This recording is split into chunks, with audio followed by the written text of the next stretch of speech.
And now, ladies and gentlemen, please welcome author, motivational speaker, author of more than 3,000 articles, more than 50 books, movie scripts, songs. Please welcome Dr. Dennis E. Hensley. Thanks, Mitch. Great to be here. Doc, thanks so much for being with us.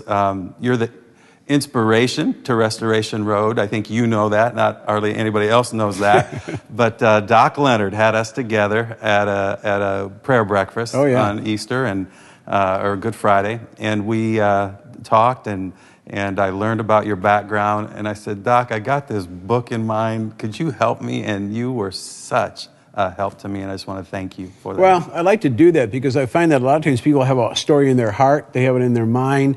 Getting it down on the piece of paper is a lot tougher, and that's been one of my ministries in life, to do that, to tell people, look, let me show you that there is a technique and a process. You've got ideas, you've got experiences, the world can benefit from that. So one of the things I like to do is help people find their voice on the page. You're a professor at Taylor University, and you're head of the writing program, and you've had lots of students, I mean, just like me, I'm not one of your students through the school, but who have been published, right? Exactly. We've had the program now for about 17 years, and it's been a success story. We started out just with the idea that there are many creative writing programs out there where, you write your little poem and we'll pat you on the head kind of thing. But my take on this was, let's show people how they can get published to have a wider impact, a greater impact for the world. I tell people, I teach a Sunday school class on Sunday morning. I reach 45 people. I write an article. I reach 450,000. And by replicating myself, by pouring myself into younger writers who will be the next generation, and seeing them go out and create their novels, their short stories, their scripts, their magazine articles, their devotions, their feature articles, it has a greater impact. My wife laughed. She said, you get more of a kick out of seeing those kids get published than you do yourself. And I said, well, it's like that first time over and over again. You see that excitement, seeing your name in print, and someone recognizing your talent. But it's a joy. And now, having had the program at Taylor for so long, my students are now in editorial positions at publishing houses, magazines, and newspapers, so they can take the younger ones as interns. You got a machine. Exactly. It's up and running, so it replicates itself. And it's a great thing. It's something that's more rewarding than a job. It's a real career boost. I like that kind of thing. Well, you're an amazing, you have an amazing life, and you're amazingly gifted. You've written songs as well. Yeah, I grew up playing the guitar. My dad was a hillbilly guitar picker and banjo picker, so my brother and I joined in and learned all that. Then he sent us to teachers to really learn how to read music. So I worked my way through college as a side musician in recording studios and teaching lessons, doing that sort of thing. So music has always been part of my thing. Where was that? In Bay City, Michigan. That's where I grew up. I was actually born in Detroit. When I was 10, we moved up to the Thumb area. We always carry our map here, so we moved up to the Thumb area. From Indiana. Yeah, exactly. Or however I do that. And grew up in that area. Then you went to college. Did you plan on being a writer at that time, or what were you thinking? Yeah, when I was a senior in high school, I up to that point I was thinking about law school possibly, but I had a teacher who greatly influenced me, opened books to me in a way that no one had ever done before. And I remember coming to him at Christmas time, and I was halfway through my senior year, and I said, Mr. Ringel, I always thought I went on to go into law school. But I said, if I became the greatest lawyer in the country and rose up to be president of the United States, I could only influence people for about 8 years. But if I was a writer, I could influence people for centuries. He said, yeah, Hensley, if you ever had anything to say. But then he took me under his wing and he said, now read these books, and as you write this, I'm going to critique. And he was very hard on me, and I thought, boy, this is great. This is the stuff I need to know. But when I told him I wanted to go to college to be a writer, he was very cautious. He said, you're going to have to maintain your own dream. He said, there are thousands and thousands of English teachers who wish they weren't teaching somebody else's writing. They wish they were writers.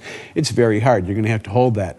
And sure enough, when I went to college, they said, oh, so you're saying you want to be a journalism student? I said, well, I want to write for newspapers, but that's not all I want to do. I want to do a lot of other things. Oh, then you want to just be a creative writer, an English teacher. I said, no. So I went through the straight creative writing kind of program. The problem was my teachers weren't pragmatic. I'd raise my hand and say, how does the copyright law work? And they didn't understand anything. I said, when do I know that I need a literary agent? Well, they didn't even know what the term meant. So it wasn't until I got out of college and really met a literary agent who gave me some real straight advice and started hanging around writers and editors that my career took off. So I always felt there needed to be a program called professional writing, where you brought editors in the classroom, which I do. Should be taught by writers themselves, people who are actively writing all the time. That's why I continue to write now. I don't want my students to say, yeah, my teacher, he used to be this really good writer. But it gives you credibility when you go into the classroom and say, I'd like to teach you how to do interviews, and here's one of mine that just came out as a cover story in a magazine. Then they all sit up like, oh, this isn't theory with this guy. He does it. So I want to keep my hand in and enjoy that kind of thing too. So yeah, it was after the service in graduate school that I really got, working as a newspaper man and then freelancing and hanging around with people who knew it. But it still took me until I was about 28 or 29 to kick into high gear and understand that. Whereas my students now at 18, 19, and 20, I'm opening doors for them, getting them jobs. Start small things, reviews, devotions, and then by the time they're seniors, they're doing books and all sorts of things like that. So you have that mapped out in advance? Yeah, and they have a set curriculum that they follow that gives them step-by-step advanced training and as well as more opportunities for them too. Do you remember the very first piece that was published of yours? I remember the first significant one. In fact, it was a thing that's been around for a long time. It was called To Sacrifice a Son. It was a short story, and many people think it's true. They think it's a true story. It's about a guy who takes his little boy during the Depression to the work with him, and here's this bridge, and that's all the man does. He opens the bridge when the boats come, and he closes it when the trains come, and while he's there, his little boy falls in the gearbox, and he has to make a decision whether to close the bridge and sacrifice his son and save the train, or keep it open and sacrifice everybody. Well, that story has been printed, made into movies and everything like that. And you have to go on urbanlegends.com and things like that. They'll tell you, no, this is not a true story. It was written, and I was only a 19-year-old kid when I wrote that in college. Kidding me. The first time it appeared, yeah. And then since then, it's been, like the Salvation Army printed it in the 1970s. They made an oil painting to go with it. It was a beautiful thing and a lot of things. D. James Kennedy preached off it one time for his show and held it up and said, this is the most moving short story I think I've ever read in my life. He said, it just brings me to tears every time I want to share it with you. So yeah, it's been a powerful thing. And you think that, man, so that's why I tell my students, don't think you're too young. Don't think you're too young. And the Bible tells you, don't let anybody admonish you, because of your age or something like that. It's your background and your training that does all the difference. It's interesting that was one of the first stories. We have a mutual friend who I think was going to your house for dinner that night, or you were meeting for dinner somewhere. And he was telling me this story. He said, I heard the story, and it was the one you just referenced, on the radio. And he said, I had to pull over to the side of the road. And he said, I started sobbing. He said, well, I went to Doc's house, and I told him the story and what happened to me that day on the radio. He said, he starts laughing. I said, Doc, why are you laughing? I was crying. He said, I wrote that story. Yeah. What an incredible Well, I later impact. did my doctoral dissertation on Jack London, and his legal name was John Griffith London. And if you find that short story, the guy in the story is named John Griffith. I named it after Jack London just as kind of an in-joke for myself. Incredible. So little things like that. Yeah, it's an impact. It's great. And that's what I want my writing to do, have an impact, a ministry on people. Entertain them, yes, but make them think like, wow, I could put myself into that position, and I see where you're going with that, and that disturbs me. It really shakes me up. It makes me want to consider what's going on here. Now, when was your first book? The first book I wrote, I was already out of graduate school, and I was trying to finish my PhD work, and it was amazing because I thought, okay, the first thing I need to do if I'm going to be a writer and I'm also going to make a living at this is manage time. So I started going to people and saying, you're really efficient. I'd like to interview you about how you manage your time, how you set your goals, how you get your long-range projects going. And they told me these things, and I started doing magazine articles for a business magazine with the idea that they would later culminate into a book, and that's what happened. It was called Staying Ahead of Time. And when I wrote that, and it's a whole series of articles, the editor of the magazine said, we'll want to do this as a book. You can, expand it, use all the anecdotes that we couldn't use in the magazine and that.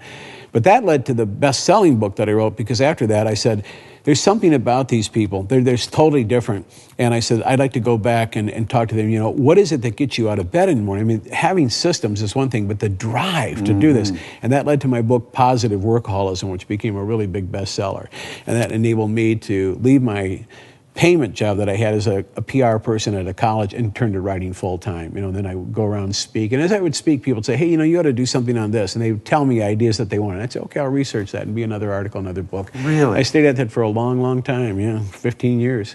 Was Positive Workaholism your biggest seller? Yeah, so far it has been one of the biggest ones.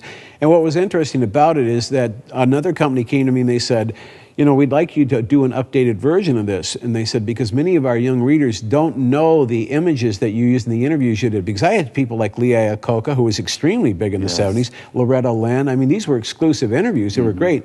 But a younger generation came along and said, they just don't mean anything to those. So I had to get more, people like Steve Jobs and, people that they would say, oh yeah, I recognize who that baseball player is or who this entrepreneur is, and update the book. So now we call it The Power of Positive Productivity. It's a new version of the book. It just came out 3 years ago, and it's picking up with sales too. But same concepts, but just more up-to-date interviews that justify that kind of idea. That's cool, and it makes so much sense because I know my generation's kids don't really know who Michael Jordan was. No, yeah. And we were just talking about how could you not, but they don't. They move on. Exactly. And then they'll name their favorite rock star or something. You'll say, who? It works both ways. It does. Yeah. So when did you decide you wanted to be a professor, and how did that take place? Well, that was intriguing because I was very happy as a writer. I really was. And I was 48 years old. And it was funny because I said to my wife, this shocks me because I've achieved my dreams. I wanted to hit the New York Times bestseller list. I wanted to be a short story writer. I wanted to write stage plays. I wanted to write songs. And I did it. And it wasn't that I was unhappy. It was just that it came a lot. I thought I would be 60 or 70 before all that would come together.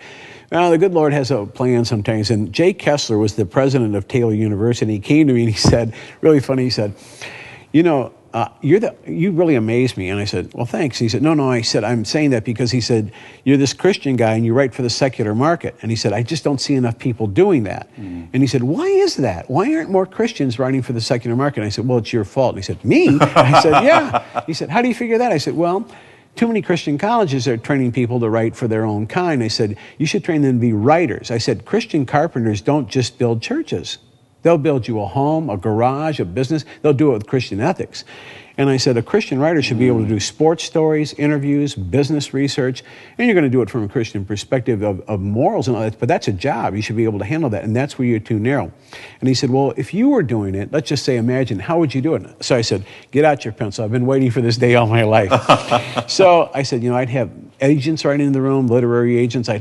The teachers would be writers themselves. I said, and I put all this stuff down about putting editors in there and having the students send things out, build portfolios, do interviews, and get internships with writing instructors and people who would be in magazines and that. So he got this all done. He said, this is fantastic. I said, well, glad to help you. He said, you need to come to Taylor and do this. I said, well, no, wait a minute, man. I'm just giving you the idea. I'm happy doing what I want. Well, this guy's like a bulldog. Yes. He would call me every 2 or 3 weeks. He said, how's your prayer life on this thing doing? I said, I'm not praying about this. He said, I'm praying every day about it. So it was really funny. He called me one day and he said, all right, now look, I got a big problem here. He said, I want to do this, but he said, I have to have a real PhD. I can't have just one of these honorary things because I have to have North Central accreditation. So he said, I made a list of all the successful authors, Christian people could do this, and who have a legitimate PhD. He said, okay, on my list there was you. He said, either you do this or we're not going to have it done, So I said, okay, I'll try one class, but I said, it's going to be really rough because I said, I'm going to teach it the way I know it is. And I said, I'll do it at your Fort Wayne campus and then everybody hates me and then you can drop this thing. He said, no, I'm the president. You can do anything you want. So I did. I taught the class. I would not let the students come in late. I said, the first thing you learn in writing is deadline means go past this line and you're dead. That's it. And they were just shocked because I locked them out of the room. And they came up to the dean. They said, he locked me out of the room. I paid for the course. He said, I can't do a thing. The president says he can teach it any way he wants. I'd show up if I were you, show up on time. Well, it was really a hard thing because they got their papers back and they were butchered. I said, this isn't English. This is professional writing. I've had papers like that from you. Yeah, you know what I'm talking about. But by midterm, it all changed because they started seeing their name in print. They started getting checks in the mail. They started getting published and they realized, my gosh, this stuff works. So then they sat on the front row leaning in. Well, at the end of that semester, the funniest thing happened. They gave me a Christmas present. And they said, we want you to open it here in class. They said, you guys chipped in and gave me a Christmas present? Yeah, come on, open it. So I opened it, and I kid you not, I've got it to this day. I pulled it out, and it was a machine gun belt, but instead of bullets, it was filled with red pens. Oh, and goodness. They said, this is the best class we've ever had. You were the toughest teacher, but we now find out what writing's all about. Please come to Taylor. Please come to Taylor. We'll take every class you do. Was Jay behind that? Yeah, well, I don't know. But I called him up and I said, okay, if I can continue to teach like this. So for 3 years, we planned the classes and what we should do. And then in 2000, it actually became a major. that you could take under the English department. And then when we moved it in 2009 to the Upland campus, it became a department all by itself. So now we have more than 90 students that come from all over the world and train with us. And so it's exciting. It really is. Jay Kessler is one of the most unique individuals I think I've ever met. I had sold Kruse International, and I was getting my master's and doctorate and was trying to decide if I was discerning God's prompting correctly, that he wanted to use me to bring others to restoration. And I was in a Youth for Christ meeting with Jay, just a small group of us, and he came up to me. He had about a day's growth on, and he gave me this hug, and he kind of wiped his chin on my face and scratched me up, and he says, "Mitchell, you're going to be the best evangelist." And I said, "Why?" He goes, "Let me tell you something. Every evangelist was always a good salesman first." He goes, "That Billy Graham was the best Fuller Brush salesman ever." There you go. Okay. And there's some truth to that, you know? Do you believe in your product? Do you know how to present it? Yeah. I'm all about that in my new book. I talk about that. You know, this thing, it can be in your heart, but what good does that do for you to sit home?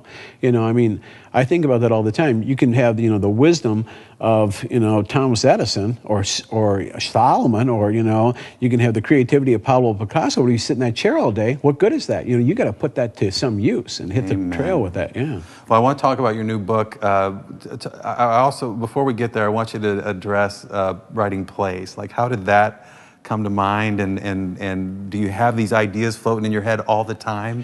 Well, the first time I did it, I was at First Baptist Church, and one of the choir directors came to me and he said, "Look, I've got some of this music I'd like to put together for Easter," and he said, "I've got the rights to use it, but I have nothing to build it around." He said, "Could you take the songs and know that I want to use them and build an entire stage play around it?" I said, "Whoa." I said, "You're kind of constricting." He said, "Well, Easter theme, come up with something." So I listened to the songs and I let it play in my mind, and I made some notes and all that. And then I came up with this idea that if Peter were put on trial, would there be enough evidence to find him guilty as a Christian? Because, of course, he denied Christ. Yeah. We know that sort of thing. He could use that. He had led a terrible life up to that point, and all these things together. So it was called Memories of a Trial. And as Peter was on trial, we are on trial at the same time. Like, how about you? Could you be found guilty of being a Christian? Is there enough evidence against you that you could say, "Yeah, I'm totally guilty," or would you get off? That kind of thing. And it was so popular, it just packed the place out 3 nights. We had standing room only. People would go out and say, "You got to come and see this." And of course, the music was fine. The choir did a great job.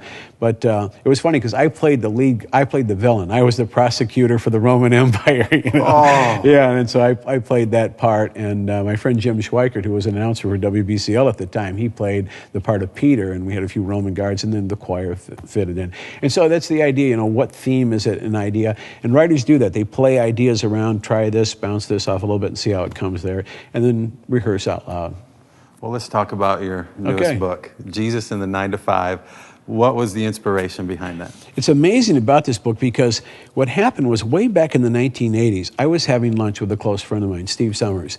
And just off the top of his head, he said, "Hey, do you think you'd like to go to work and Jesus would be sitting right there as your CEO, your supervisor, your manager, your boss? I mean, physically right there." Well, I said, "Well, yeah, every problem I had I could bring to him, and every idea." And then I froze for a second. I said, "Wait a minute. If I was 2 minutes late for work, he'd know it. If I made math wrong on my expense account 5 cents, he'd know it." I said, "Man, I got to think about this one for a minute." And we both kind of chuckled and said, "Well, you'd want him to be your boss anyway." I said, "But physically right there, that would be a really intriguing idea." Well, I couldn't let that go. You get stimulated like that.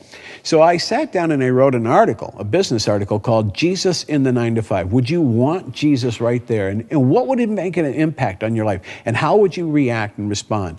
So I sent it to a national magazine, and the editor called me up and she said, "This is astounding." She said, "I have never thought of Jesus as a person just, you could sit down and talk to.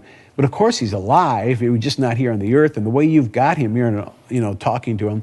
She said, "I want to do this, but I want to commission a guy to paint a picture of Jesus as he would look now." And this, of course, was the late 20th century. And she said, "So it'll be like 4 months before we have that." Well, when they brought the magazine article, here was a picture of Jesus, and he's got a wristwatch on and a white shirt with his tie a little bit undone, and his sleeves are rolled up, and he's leaning over talking to a secretary, giving her some papers with a Post-it note on it, and there's a big clock that says 10 after 4, and people are walking by in sport coats. He's right there in an office. And then my article came out. Well, we were just inundated with mail. People said, "This is so real. This is so honest. Could you do like Jesus training trainees and Jesus hiring people and Jesus disciplining people who stole from him? Could you keep going on with a whole series?" Well, at the time, I was ghosting books for celebrities, and I was trying to make a living. I was a full-time writer. So I couldn't pick that up, but I said, I'll hang on. The guy said, you should really do this. We'd make it a series. I said, well, I will. So every once in a while, I jot some ideas down. And some things just stay with you. It's just like, this hasn't been done right, and this hasn't been, we should do this. The idea stayed. But then I looked, and we got into the 21st century, and I thought, what do readers want? And two things became evident. On the one hand, they wanted solid teaching. They liked books like Freakonomics and Outliers, and The Goal. They really like that. Show me new ways of looking at what life's all about. But on the other hand, they love story teaching. The 1-Minute Manager, The Prayer of Jabez. These were stories, telling stories. So I thought, why doesn't somebody do both? Why don't you have a nonfiction book that would tell a story? And I thought, why don't you do it? You got a great idea here. So I listed 12 chapters. These are things that we find in the New Testament that if you were running your own life, running a business, running a family, that you should really know about. This is Jesus' take, for example, on how salesmanship it should be, on long-term, goal setting, on time management, on financial management. But then I thought, I'm going to literally put Jesus in the 21st century on the earth running a company. Now, of course, it's a furniture company. He's a carpenter, that kind of thing.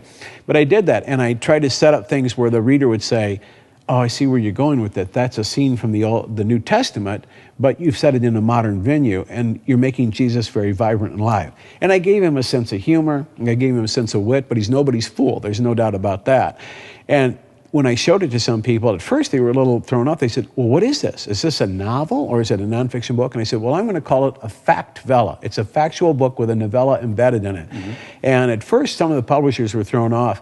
But my literary agent said, we need to give this to editors who are writers themselves. They'll know what readers want. Readers want something fresh. They want something different. They want something entertaining, yet they want that takeaway value. Like, I was entertained, but I see your point, man. You taught me something. And that's what Jesus did. He said, let me tell you a story about two sons. Let me tell you a story about a guy who was going to, tear down some barns and this sort of thing. And they'd all say, hey, that's a good story, but I get your point. I get your point. And that's what I tried to do with Jesus in the 9 to 5. So did you start out with the outline of the chapters? Yeah, I'm curious. I want you to tell us how you write a book. Yeah, I did that. I did the outline of that, and then I would go in and say, okay, now what would illustrate this, or how could we do it? Mostly, though, when I did the fiction, I was thinking, okay, let's take a look at this. This is the woman at the well story. All right, now, how would you do the woman at the well in the 21st century? So what I have is I have a woman come to replace the water in the dispensing machine, and she works for the company, and she's doing that, but she comes at a time when nobody's there in the break room. And Jesus shows up, and he said, this is interesting that you come every day when none of the women are around. And she said, well, it's easier to do the work. He said, no, actually, you just don't want them because you stole so-and-so's boyfriend, and you cheated with so-and-so's wife. And she's just stunned that he knows this stuff. And he said, you have a certain kind of water here, and I have a better kind of water for you. And she said, a better kind of water? He said, it's living water. I'd like to talk to you about it. And they start conversing, and she realized he's not hitting on her. He's really looking into her heart and her soul. And it's so humbling that she tells him that, she was abused as a child, and she never felt worthy of anything, and always trying to make herself important to other men, and, see if she could, and there just was a cheapened relationship. And he said, it's time to stop that. It's time to see who you can be. And it's just amazing that, that he wants nothing from her but for her to fulfill her own destiny. And at the end, two things happen. She gets on the phone to call her current boyfriend, and he says, I want him down here too, and your children. And then we need to go see these other women and make these things right. And she said, you'll go with me? He said, I'll always go with you, that kind of thing. But along the way, that's a heavy, wonderful scene. But along the way, I have comic relief. Like at one point, he says, Juanita, you need to change your life. And she said, you know me by name? He said, I do. Of course, it helps that it's right there in your uniform. It was like, oh, everything doesn't have to be a miracle. So I do that all the way through the book, and people who read it, they said, that's so much funny. That's so much fun to see Jesus have a sense of humor, wit, and those kind of things coming along like that. So that's part of the book, making him real to people. Talk about his 12 guys. Yeah. I would look and say, all right, here's Peter, and here's Matthew. How do I do that? So, for example, Matthew, I made him an IRS agent because the Matthew in the Bible, he worked for the government, and people hated the government workers, the tax collectors. Well, they hate the people from the IRS, let's face it. So I had him come out of a life like that, and he's still an accountant, a bookkeeper. He still wears the wire glasses and dresses in the suit, the whole thing like that, and works on that. But Jesus puts him into saying, are you happy about this? Happy not foreclosing on people's homes? No. Are you happy, running them out of business because they're, not able to make their bills and that kind of thing? No. He said, well, why don't you get into something that would make you more progressive and happy? And he said, don't have a job that just wears you out. Have a career. And suddenly he sees something available, but it scares him. Like, this is the only thing I've ever known. And he said, I know. I'm going to talk about a new kind of life, that sort of thing. And it's Pete Fisher's, whom he had run out of business because at one time, because Pete wasn't paying his bills and wasn't paying his taxes.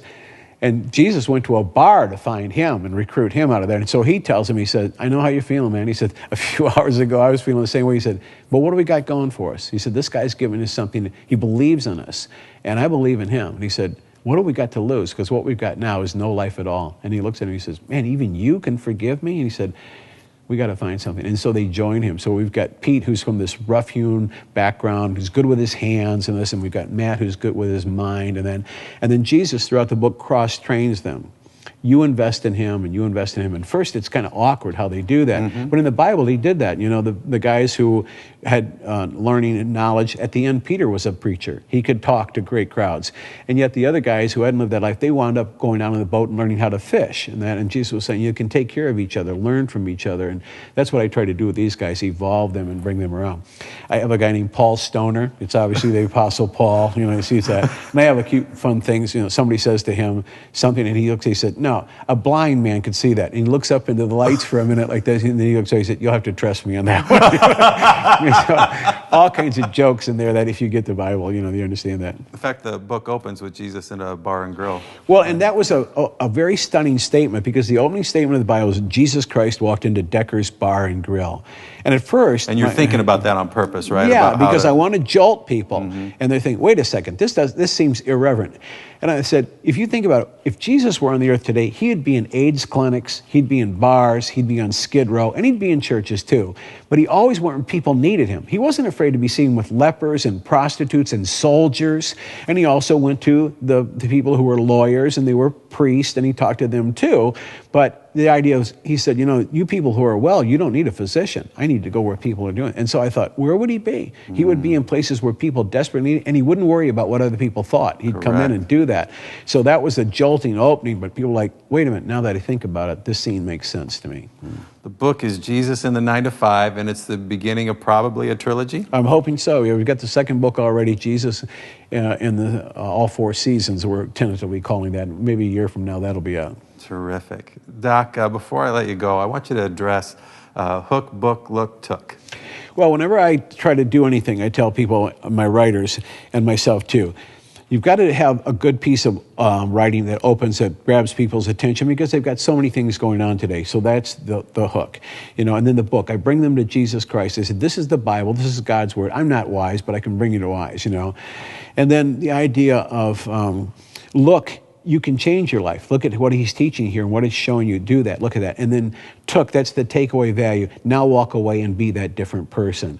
And so I'm hoping that my writings will entertain people, but will open their minds to and say, that was entertaining, but you really made me think about something. Doc, you've done it thousands of times, and you did it all over again. Thanks, Thank Mitch, you so I appreciate much. it. Joy to be here.